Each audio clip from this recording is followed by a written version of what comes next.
Hello everybody, welcome to today 518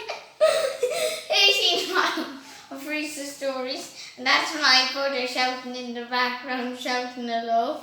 And today I'm going to be reading you a story called The Mouse and the Weasel in this book called 365 Animal Stories and Rhymes for Boys. And the Aesop's moral is greed often leads to misfortune. One day, a hungry mouse came across a basket of corn in a barn. There was a lid on the basket, and the farmer had put a brick on top to keep out the mice and rats. But the little mouse was starving and determined to get to the corn.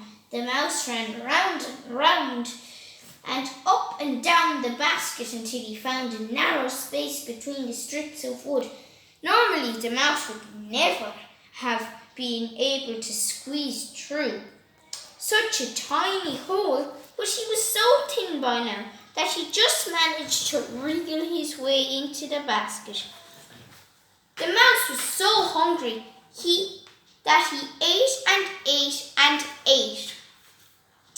And then he ate some more. At last he felt satisfied and burrowed his way back through the corn until he found the space in the basket again. But the hole suddenly looked very, very small, and the mouse was feeling very, very fat. In fact, his stomach was 3 times as big as it had been when he had squeezed his way in. The mouse pushed his head through the hole and wriggled. It was no use, he couldn't get through, so he tried to pull his head back in again, only to find that he was completely stuck. He couldn't move backwards nor forwards. Just then, a weasel passed by. He saw the mouse's head sticking out of the basket and guessed what had happened. "I know what you've been doing," laughed Weasel. "You've been stuffing yourself with food and now you are stuck. It's your own fault. I don't have any sympathy for you. I'm afraid you will just have to wait there without eating until you are thin enough to get out again." And that's exactly what the greedy little mouse had to do. And just like the Aesop's moral said, greed often leads to misfortune.